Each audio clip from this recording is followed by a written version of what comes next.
Hello friends, आज का lecture है ग्रॉसिंग ऑफ ब्रिस्ट। ठीक है, जो ब्रिस्ट होता है उसकी ग्रॉसिंग कैसे की जाती है।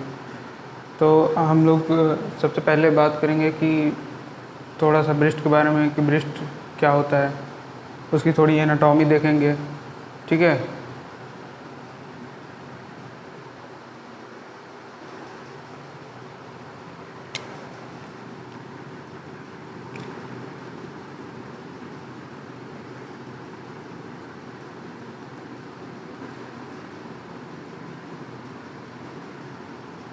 ब्रिस्ट को हम अगर ब्रिस्ट को शरीर से काट के निकाल दिया जाए, बाहर अलग कर दिया जाए, तो उसको हम क्या बोलते हैं?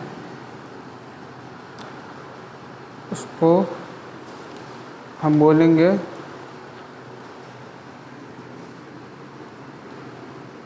मैस्टेक्टोमी।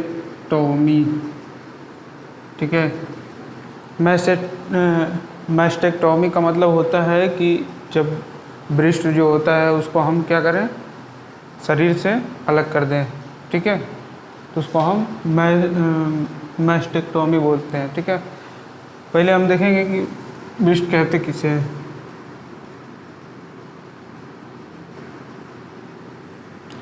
ब्रिस्ट ब्रिस्ट क्या होता है कि एक इसका डिफिनीशन हो जाएगा कि the breast is the tissue overlying the pectoral muscles. ठीक है, जो ब्रिस्ट जो होता है वो पेक्टोरल मसल्स के ऊपर लगा हुआ होता है, ओवरलेइंग होता है। इसमें क्या होते हैं कि जो वुमेन्स ब्रिस्ट हैं वो एक स्पेशल टिश्यू के बने होते हैं जो कि मिल्क प्रोड्यूसिंग में हेल्प करते हैं। ठीक है, और इसमें जो होता है 15 to 20 लोब्स होते हैं जो कि जो मिल्क प्रोड्यूस होता है वो उसी 15 to 20 लोब्स के द्वारा एक जगह इकट्ठा होते हैं और निपल एरियोला के थ्रू बाहर आते हैं। ठीक है, इतना तो समझ में आ गया कि ब्रिस्ट जो होता है वह पेक्टोरल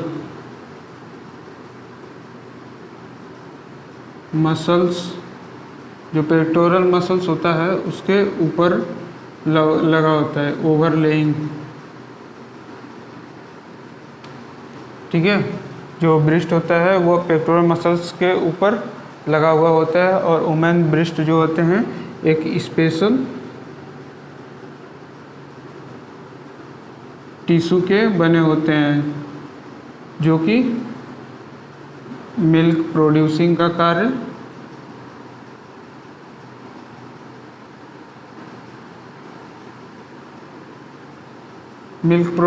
कार्य करते हैं। ठीक है,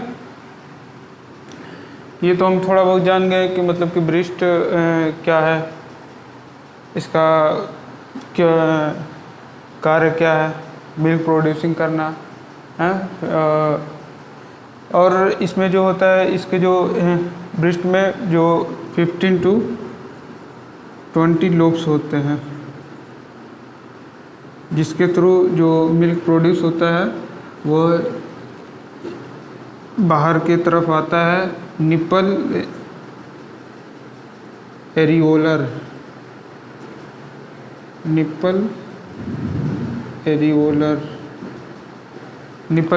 के थ्रू बाहर आता है। ठीक है, अगर हम देखा जाए कि वेट की बात करें कि कितना है, नॉर्मल वेट कितना होता है ब्रिस्ट का, तो एक कप ब्रिस्ट जो होता है, A cup breast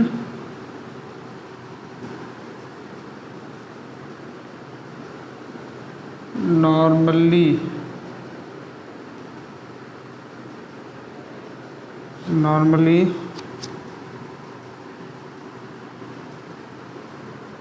wait is, normally इसका वेट हम देखें तो कितना हो जाएगा 3236.3 ग्राम, यानी कि 236.3 ग्राम का होता है। अगर नॉर्मली हम किसी एक कप ब्रिस्ट का मतलब कि ऐसे, ठीक है, कप के आकार का एक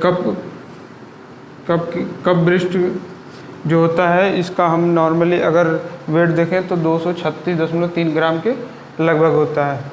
ठीक है, ये तो हमने पढ़ लिया थोड़ा सा ब्रिस्ट के बारे में। अगर इसकी एनाटॉमी पढ़ें, थोड़ा सा एनाटॉमी के बारे में जान जाइए, उसके बाद हम बात करेंगे ग्रॉसिंग की, कि इसकी जो ग्रॉसिंग होती है कैसे की जाती है।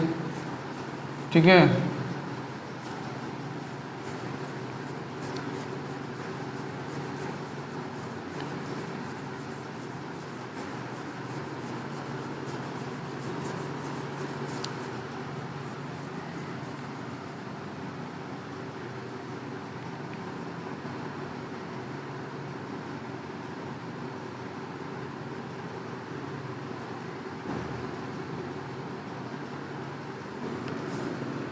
Anatomy of breast.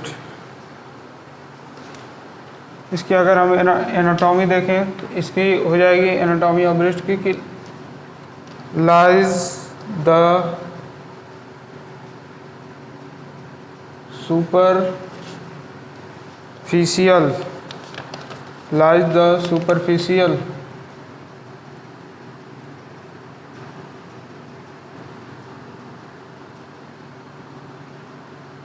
fascia on the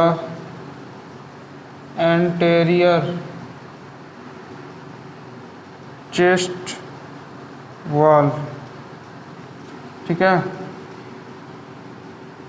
इसके अगर हम एनाटॉमी देखें तो ये कहाँ प्रेजेंट होता है, जो बैठा रहता है, लाइज द सुपरफिशियल फैसिया। जो सुपरफिशियल फैसिया होता है ये उसके जो चेस्ट के जो इंटीरियर वॉल है उसके सुपरफिशियल से ये लगा हुआ होता है। इंटीरियर का मतलब कि आगे, ठीक है, और पोस्टीरियर का मतलब कि पीछे। ठीक है, तो जो ब्रेस्ट होता है वो चेस्ट वॉल के इंटीरियर से सुपरफिशियल फैसिया पर लगा होता है।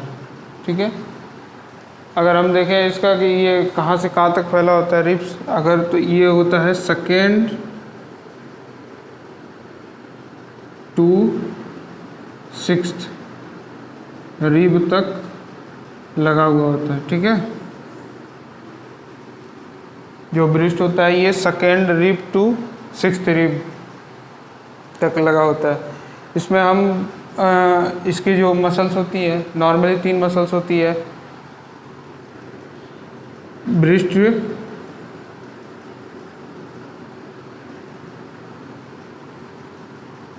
ब्रेस्ट मसल्स नॉर्मली 3 होती है।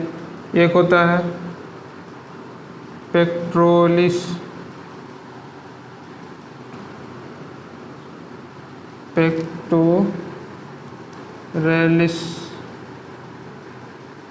मेजर। ठीक,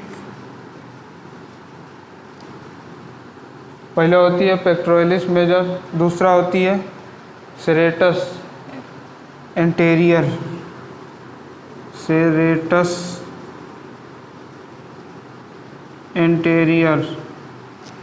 तीसरा आपका होता है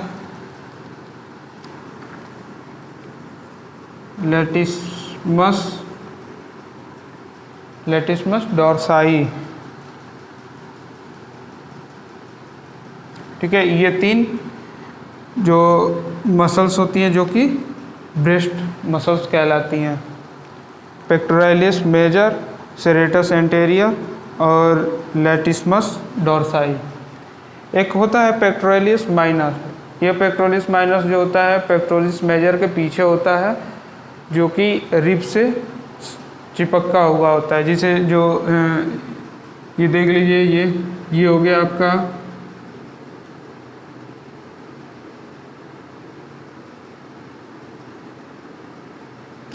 ये आपके हो गए स्टर्नम हड्डी, ये आपके हो गए रिब्स,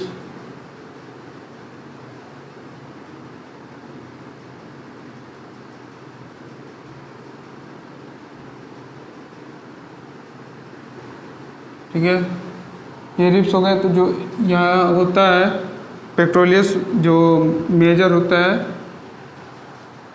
ये तो ऊपर होता है, बट जो पेक्टोरियस माइनर होता है यह पेक्टोरियस मेजर के पीछे होता है। इसे ट्रायंगुलर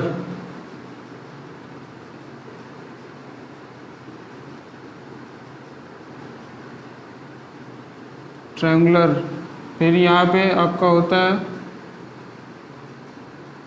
पेक्टोरियस मेजर, ये आपका हो गया पेक्टोरियस माइनर, ये आपका हो गया पेक्टोरियस मेजर। जो पेक्टोरियस माइनर होता है वह चिपका हुआ होता है किससे, रिब से, ठीक है। अब हम इसकी ग्रॉसिंग की प्रोसीजर पढ़ेंगे, जो कि कैसे की जाती है प्रोसीजर, क्या प्रोसीजर है, क्या मेथड है ग्रॉसिंग की।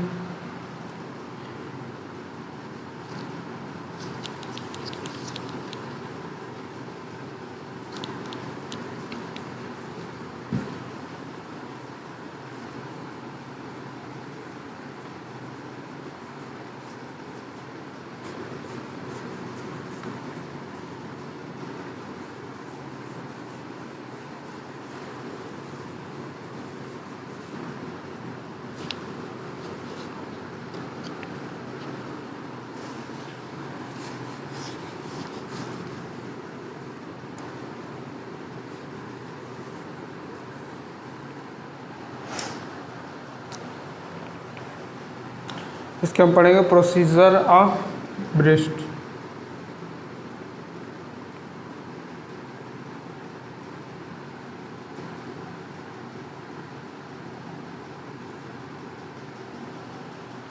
जो प्रोसीजर ऑफ ब्रेस्ट होता है, पहले तो इसकी हम स्पेसिमेन आता है हिस्टोपैथोलॉजी में, ठीक है। पहले तो हम इसको कलेक्ट करते हैं।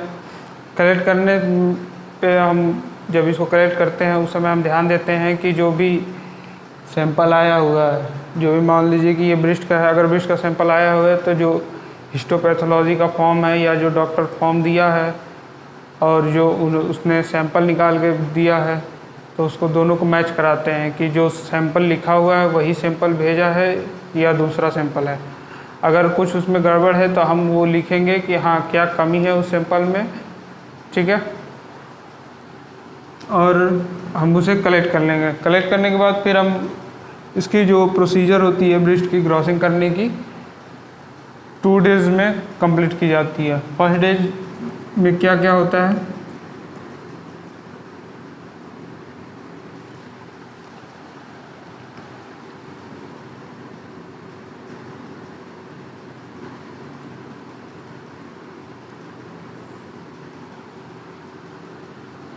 फर्स्ट डे में आपका होता है कि पहले जो ब्रेस्ट का सैंपल आया उसको हम वेविंग करते हैं। वेविंग का मतलब कि तौलते हैं, ठीक है, मापते हैं कि वो कितने, उसकी वज़न क्या है। तो फर्स्ट डे का क्या हो जाएगा आपका, वेविंग द स्पेसमेन। जो स्पेसमेन आया है उसको हम क्या करेंगे, वेविंग करेंगे। फिर दूसरा ओरिएंट्स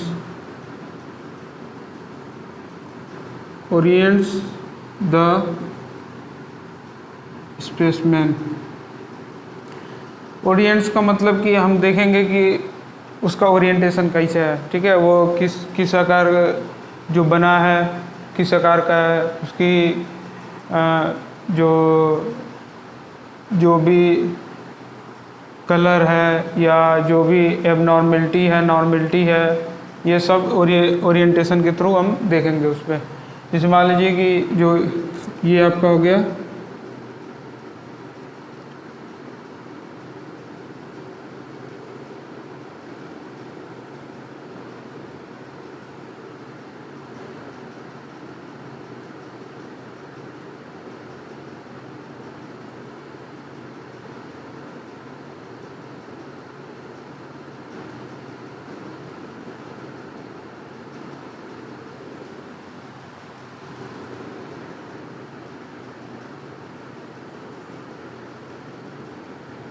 ये आपका हो गया ब्रेस्ट, ये है उसका एक्सिलरी पार्ट, ये है ब्रेस्ट, ठीक है। इसे हम बोलेंगे axillary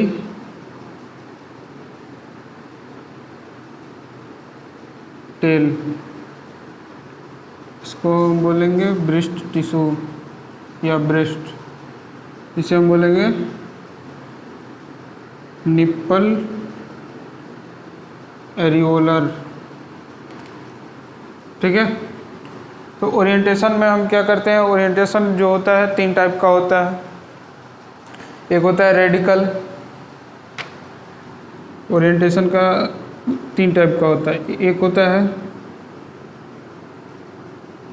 radical mastectomy, radical mastectomy ओरिएंट्स, ठीक है।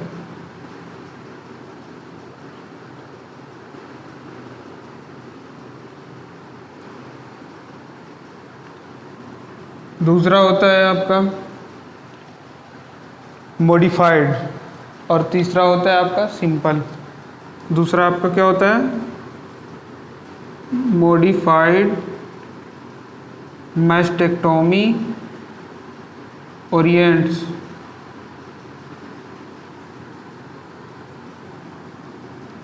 तीसरा होता है सिंपल मैस्टेक्टोमी ओरिएंट्स, ठीक है। जो ओरिएंटेशन है इसका, ओरिएंट्स स्पेसिमेन का, वो 3 टाइप्स का होता है।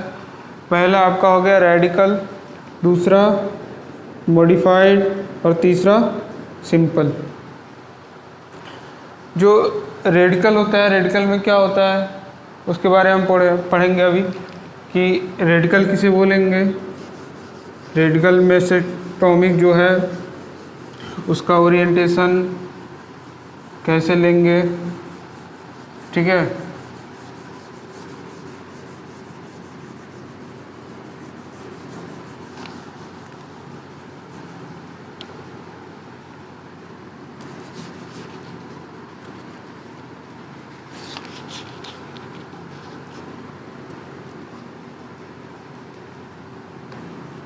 In case of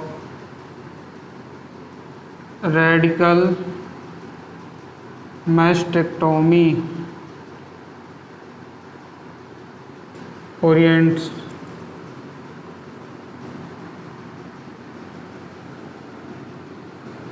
ठीक है। अब हम बात करेंगे कि जो रेडिकल मैस्टेक्टोमी है, रेडिकल मैस्टेक्टोमी है, उसमें हम किस तरह का ओरिएंट्स करते हैं। पहले तो इसमें हम टिश्यू लेते हैं, कौन कौन से टिश्यू लेते हैं इसके थ्रू, इसके थ्रू आता है ब्रेस्ट टिश्यू, ब्रेस्ट टिश्यू,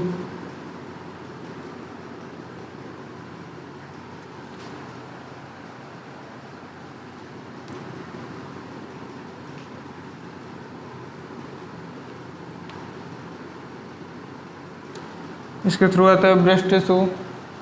फिर आता है आपका एक्सिलरी,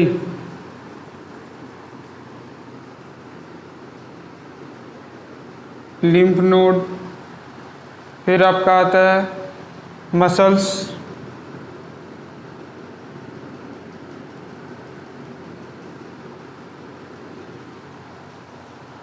फिर आपका आता है रिब्स,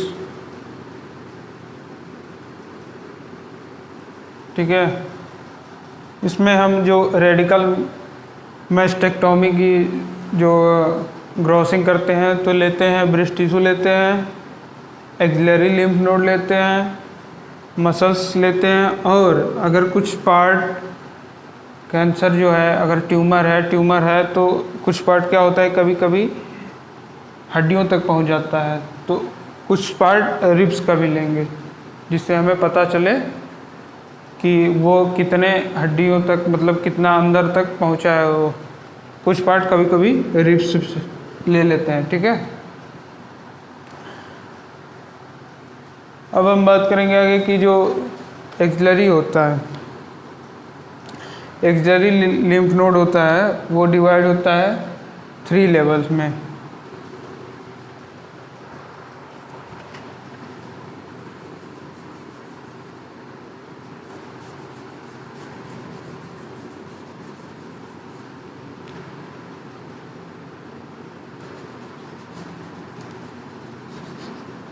पहले तो जो मसल्स में भी कुछ लिम्फ नोड्स पाए जाते हैं, जैसे कि पेक्टोरलिस माइनर में होते हैं 3 लेवल्स में लिम्फ नोड जो निकलते हैं, इससे उसको 3 तरह के लेवल में रखा जाता है, लेवल 1, लेवल 2 और लेवल 3। लेवल 1 में उनको रखा जाता है जो कि पेक्टोरलिस माइनर के अपर बॉर्डर, जिसे मान लीजिए ये हो गया आपका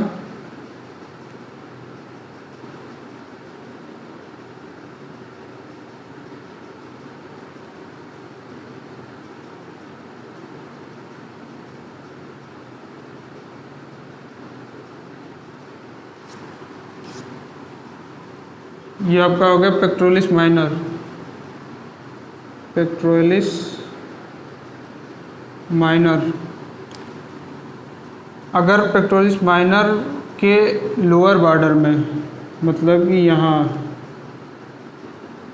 पेक्टोरलिस माइनर के लोअर बॉर्डर में अगर लिम्फ नोड पाया जाए तो उसको क्या हम लेवल 1 में रखते हैं, लोअर बॉर्डर, ठीक है। और लेवल 2 में उसको रखते हैं जो कि मिड लाइन पे पाया जाए, पेक्टोरलिस माइनर के मिड लाइन, ये हो गया मिड लाइन, ठीक है। तो जो मिड लाइन में पाया जाए उसको हम रखेंगे लेवल 2 में, जो लोअर बॉर्डर पर पाया जाए उसको रखेंगे लेवल 1 में, और जो अपर बॉर्डर पे पाया जाए उसको हम रखेंगे लेवल 3 में। वह लिम्फ नोड जो अपर बॉर्डर पे पाया जाए उसको हम रखेंगे लेवल 3 में, ठीक है। अब हम आगे बात करेंगे कि कुछ लिम्फ नोड जो होते हैं वो पेक्टोरलिस माइनर और पेक्टोरलिस मेजर के बीच में पाए जाते हैं, जिसे हम इंटरपेक्टोरलियस लिम्फ नोड बोलते हैं, ठीक है। इंटरपेक्टोरलिस लिम्फ नोड,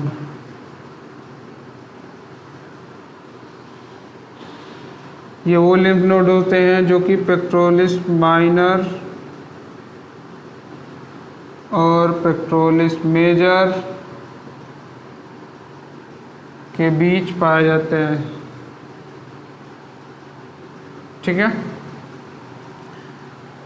अभी आपने देखा रेडिकल के बारे में देख लिया। अब हम बात करेंगे मॉडिफाइड के बारे में।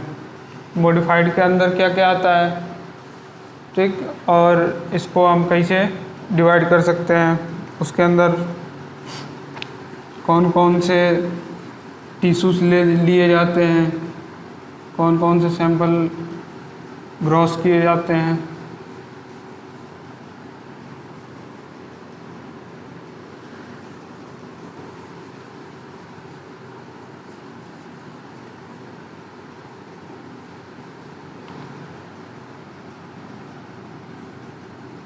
In case of modified mastectomy, in case of modified mastectomy orients,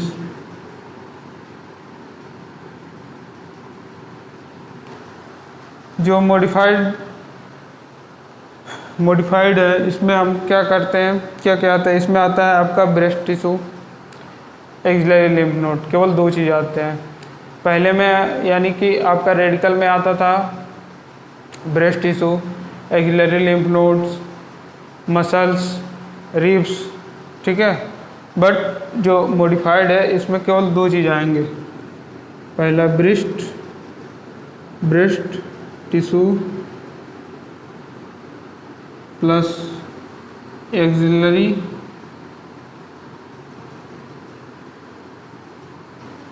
lymph nodes, ठीक है। जो ब्रेस्ट टिश्यू है और एक्सिलरी लिम्फ नोड, जो एक्सिलरी लिम्फ नोड होता है ये, इसको हम कैसे लिखेंगे, ये भी होता है 2 पार्ट में। जैसे ये एक्सिला है, ठीक है, जो एक्सिला है इसको हम डिवाइड कर देंगे हाफ पार्ट एक लाइन के थ्रू। जो अपर हाफ पार्ट है, अपर हाफ पार्ट में जो लिम्फ नोड पाया जाए उसे हम बोलते हैं अपर लिम्फ नोड, और जो लोअर हाफ पार्ट में लिम्फ पाया जा रहा है उसे हम बोलेंगे लोअर लिम्फ नोड, ठीक है। ये होता है मॉडिफाइड में, ठीक। और हम क्या करते हैं कि इतना करने के बाद हम कभी कभी क्या होता है कि जो ये ब्रेस्ट टिश्यू है इसको भी हम क्या करते हैं टच करके और फील करके हम देखते हैं कि जो स्किन पे जो मांस बना होता है, ठीक है। कहीं मांस तो नहीं, क्या होता है कहीं मांस इकट्ठा हो जाता है इसे, ठीक है। इसे हो सकता है कहीं नोड्स हो, तो मांस या नोड्स को हम क्या करते हैं ऐसे टच करके फील करते हैं, और उसे अगर होता है तो उसे भी हम क्या करते हैं निकालते हैं वहाँ से, और उसकी अलग नंबरिंग और नोट डाउन किया जाता है, ठीक है। ये तो हो गए आपके मॉडिफाइड। अब बचा आपका सिंपल।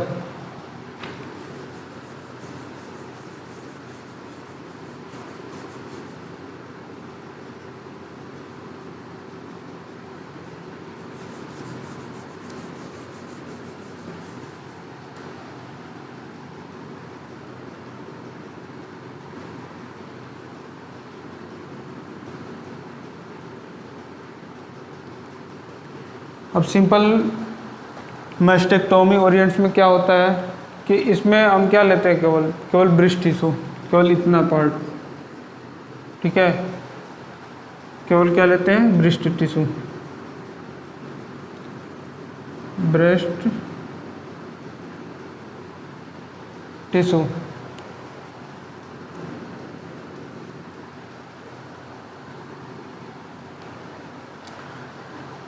इसमें क्या होता है कि हम ब्रेस्ट को डिवाइड करते हैं 4 क्वाड्रेंट्स में। 4 क्वाड्रेंट्स में जैसे मान लीजिए ये आपका ब्रेस्ट हो गया,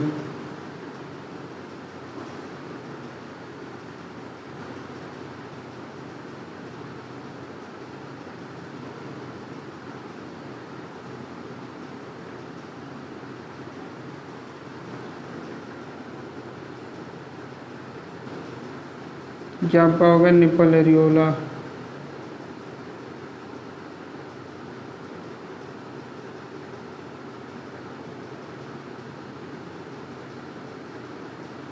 इसको हम डिवाइड करेंगे क्या 4 क्वाड्रेंट्स में, 1 2 3 4। इसे हम बोलते हैं टेल या एक्सिला, ठीक है, या एक्सिलरी टेल, ठीक है। तो ये हम इसको ब्रेस्ट को, टोटल ब्रेस्ट को हम इंकिंग करते हैं, इंक द्वारा हम डिवाइड करते हैं 4 क्वाड्रेंट्स में। 4 क्वाड्रेंट्स में डिवाइड करने के बाद पहला है उसको हम बोलते हैं अपर, ठीक है। अपर इसको भी बोलेंगे अपर इसको, बट इसे बोलेंगे लेटरल, इसे बोलेंगे मीडियल। अपर लेटरल, दूसरा हो गया आपका अपर मीडियल, तीसरा हो गया लोअर लेटरल,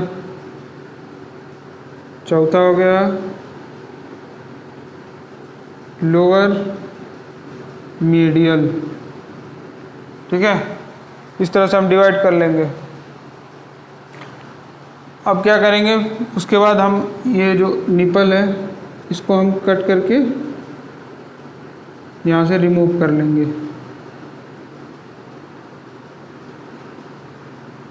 थोड़ी सी टिश्यू के साथ। ठीक है, रिमूव कर लिया हम, यहाँ से कट करके हम रिमूव कर लिए। रिमूव करने के बाद हम इसको अलग रख देते हैं।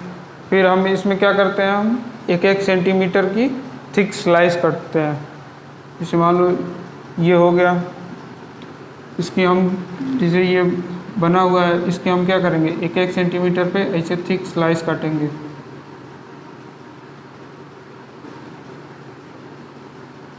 जो ये इसकी जो थिकनेस है, बीच की गैपिंग है 1-1 सेंटीमीटर की होनी चाहिए। 1 सेंटीमीटर मान लीजिए यहाँ काटा, यहाँ 1 सेंटीमीटर, फिर 1 सेंटीमीटर यहाँ काट दिए, फिर 1 सेंटीमीटर यहाँ। इसको हम ऐसे 1-1 सेंटीमीटर के गैप पे कट करते हैं लेटरली। ठीक है, इसके बाद अगर हार्मोनल टिश्यू के लिए, अगर कोई मान लीजिए हार्मोनल डायग्नोस करना हो, हार्मोनल टिश्यू जो डायग्नोस करना हो, तो उसको हम क्या करेंगे, फिक्स नहीं करेंगे। अगर हार्मोनल टिश्यू डायग्नोस करना है तो फिक्स करने से पहले उसको हम हार्मोनल टिश्यू ही डायग्नोस करेंगे, क्योंकि अगर फिक्स कर देंगे तो जो हार्मोनल डायग्नोसिस करना है वो नहीं हो पाएगा। तो अगर हार्मोनल डायग्नोसिस के लिए सैंपल आता है तो उसको हम स्लाइस कट करते हैं, उसके बाद हम उसको विदाउट फिक्स किए हुए बाकी प्रोसेस जो आगे का होता है जांच की वो हम शुरू कर देते हैं विदाउट फिक्स। उसके बाद हम क्या करते हैं, अगर नहीं करना है, मान लीजिए कि अगर हार्मोनल डायग्नोस नहीं करना है, ट्यूमर की जांच करनी है या और भी कोई प्रॉब्लम्स है, तो उसके लिए हम क्या करते हैं कि इसको फिक्सटेटिव में 10%, इसको हम 10% जो फॉर्मेलिन है उसमें फिक्स कर देते हैं। इसको हम 10% फॉर्मेलिन के साथ फिक्स कर देते हैं। ठीक है, और फिक्स करने का मतलब इसको हम रखते हैं पूरी करीब 8 से 10 घंटे या ओवरनाइट छोड़ देते हैं। ठीक है, फिर उसके बाद छोड़ देने के बाद फिर सेकेंड डे, अब सेकेंड डे क्या करते हैं,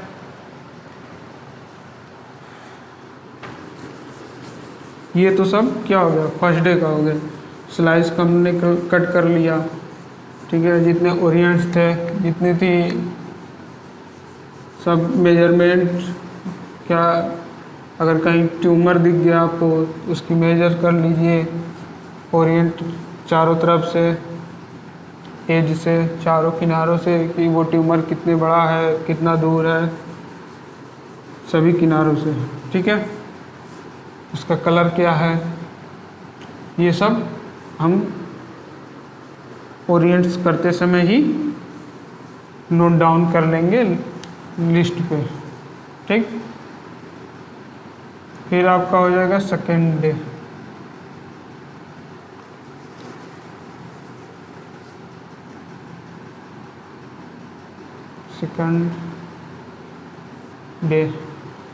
सेकेंड डे क्या करते हैं हम, फिर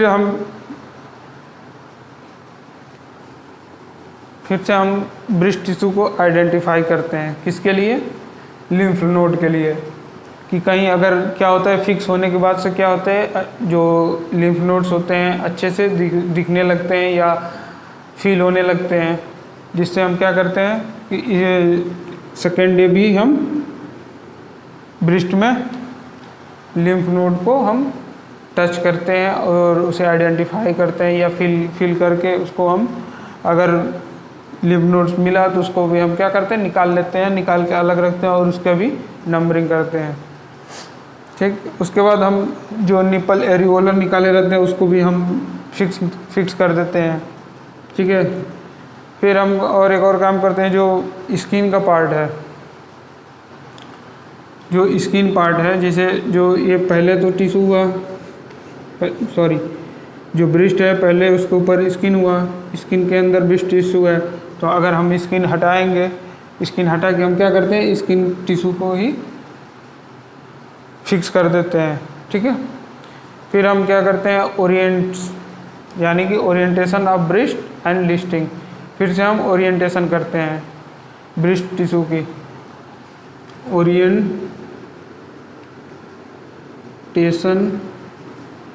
of breast tissue and listing. Listing मतलब कि नोट डाउन करते हैं, लिस्ट बनाते हैं कि जो ओरिएंटेशन किए हैं आफ्टर फिक्स करने के बाद, आफ्टर फिक्सेशन के बाद, तो उसका मेजरमेंट क्या है उसकी, ठीक है, कलर क्या है। फिर हम उसका डायमेंशन भी मेजर करते हैं, वेविंग भी करते हैं आफ्टर फिक्स करने के बाद। फिर हम ये भी देखते हैं कि जो उसका डायमेंशन है वो स्किन के साथ कितना है और विदाउट स्किन के साथ कितना है, ठीक है, ये भी नोट डाउन करते हैं। फिर आगे जो अगला पॉइंट है कि जो इसके एक्सटर्नल सरफेस है, जैसे मान लीजिए ये जो ब्रेस्ट हो गया,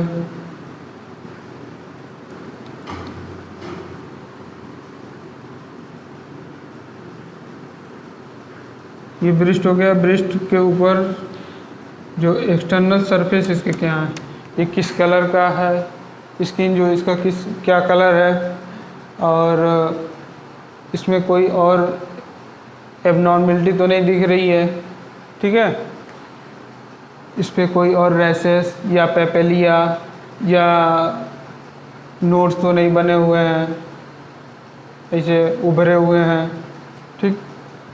ये सब क्या करते हैं, एक्सटर्नल सरफेस के द्वारा उसका जो भी फीचर है वो लिखते हैं। फिर वही अल्सरेशन, कलर और निपल एरियोलर, ठीक है, जो निपल एरियोलर हम निकाले रहते हैं इसका भी हम कलर, एल्सरेशन वगैरह चेक करते हैं, ठीक है। फिर हम बात करेंगे आगे कि आइडेंटिफाई करते हैं हम जो ब्रेस्ट टिश्यू है इसका जो मास क्या है, ठीक है।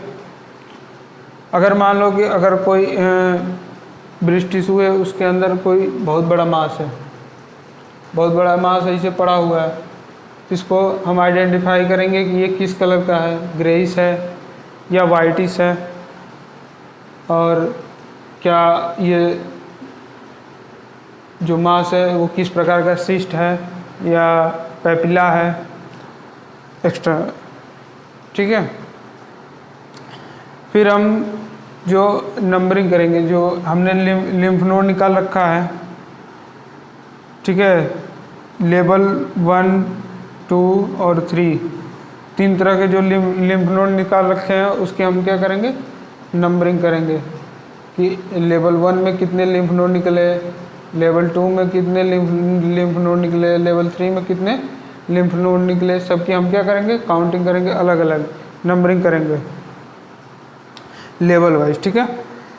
फिर अगर जो मान लो कि लेवल 1 में एक ये लिम्फ नोड निकला, ठीक है, और यह जो लिम्फ नोड है 0.5 सेंटीमीटर से क्या है, छोटा है, ठीक है, सॉरी ये डिक्रीज का क्या है, स्मॉल है, मतलब कि 0.5 सेंटीमीटर से छोटा है जो लिम्फ नोड निकला है। और लेवल 2 में मान लो कि जो लिम्फ नोड निकला है वो 0.5 सेंटीमीटर का है, इक्वल टू 0.5 सेंटीमीटर।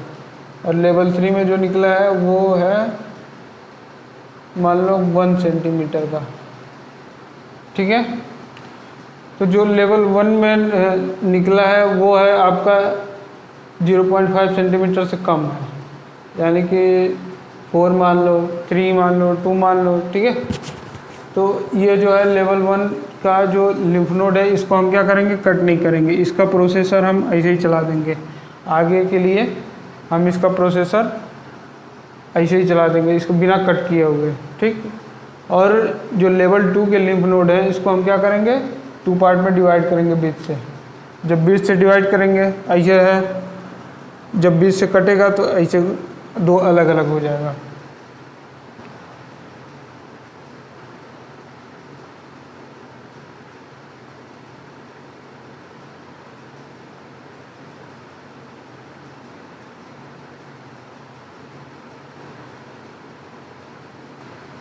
ठीक है ना, 2 अलग अलग ऐसे डिवाइड हो जाएगा लिम्फ नोड्स। अगर 0.5 सेंटीमीटर के बराबर है तो उसको हम 2 पार्ट में डिवाइड करेंगे। अगर 1 सेंटीमीटर में है तो भी 2 पार्ट में डिवाइड करेंगे, या 3 पार्ट में डिवाइड कर सकते हैं, ठीक है। तो कहने का मतलब ये है कि अगर 0.5 सेंटीमीटर से बड़ा हो या 0.5 सेंटीमीटर हो तो उसको हम क्या करते हैं, उस लिम्फ नोड को हम कट करते हैं, तब आगे प्रोसेस के लिए हम भेजते हैं। अगर 0.5 सेंटीमीटर से लिम्फ नोड कम हो तो हम बिना कट किए हुए आगे के प्रोसेस के लिए हम बढ़ा देते हैं उसे। फिर हम बात करेंगे कि अगर ब्रेस्ट टिश्यू में कोई ट्यूमर हो, क्या हो, ब्रेस्ट टिश्यू में कोई ट्यूमर हो, मान लो यहाँ ट्यूमर है, तो हम जब इसका स्लाइस लेंगे, जब इसका हम सेक्शन करेंगे, तो जो ट्यूमर है तो ट्यूमर से हम क्या करेंगे, कम से कम 3 सेक्शन करेंगे, मिनिमम 3 सेक्शन करेंगे, और मैक्सिमम हम ज़्यादा सेक्शन कर सकते हैं, डिपेंड ऑन टिश्यू। जो ये ट्यूमर टिश्यू है, जो ट्यूमर हुआ है, डिपेंड ऑन ट्यूमर साइज। अगर बहुत ज़्यादा बड़ा है तो 4-5 सेक्शन ले सकते हैं, लेकिन अगर नॉर्मल है तो मिनिमम तो 3 तो लेंगे ही, हम लेंगे एटलीस्ट 3 सेक्शन हम ट्यूमर से लेंगे। फिर आगे हम बात करेंगे एरियोलर की। एरियोलर से कितने हम लेंगे सेक्शन, एरियोलर से हम लेंगे एटलीस्ट 1, एक सेक्शन लेंगे कितना, 2 से 3 mm का, ठीक है। फिर हम बात करेंगे, फिर हम सेक्शन लेंगे जो कि ट्यूमर एरिया है। मान लीजिए तो ट्यूमर से एटलीस्ट 3 सेक्शन ले लिए, बट अगर ट्यूमर एरिया है इसके आसपास का ये सब, तो इससे हम क्या कितना लेंगे, एटलीस्ट 1 से 2 सेक्शन लेंगे, 1 या 2 सेक्शन हम इससे ले लेंगे, इतना, ठीक है। फिर जो एबनॉर्मल एरिया दिख रहा है, मान लीजिए कि यहाँ पे ऐसे थोड़ा सा टिश्यू जो है ऐसे बना हुआ है, ये तो जो एबनॉर्मल एरिया वहाँ से एक सेक्शन ले लेंगे हम, ठीक। तो ये जो होता है, इतना हम सेक्शन इस तरह से लेते हैं जो ब्रेस्ट टिश्यू में। अगर मान लो जो पेक्टोरलिस माइनर है, उससे भी हम क्या करेंगे, मिनिमम एटलीस्ट 1 सेक्शन लेंगे। जैसे पेक्टोरलिस माइनर आपका होता है ट्रायंगल शेप में, जो इससे हम क्या करेंगे, एक शेप, मिनिमम 1 सेक्शन तो लेंगे, ठीक है। ये आपका था आज का लेक्चर ग्रॉसिंग ऑफ ब्रेस्ट, जो कि पूरा हुआ। इसका जो नोट्स है आपको हम उसका लिंक दे देंगे डिस्क्रिप्शन में, वहाँ से आप डाउनलोड करके पढ़ लीजिएगा।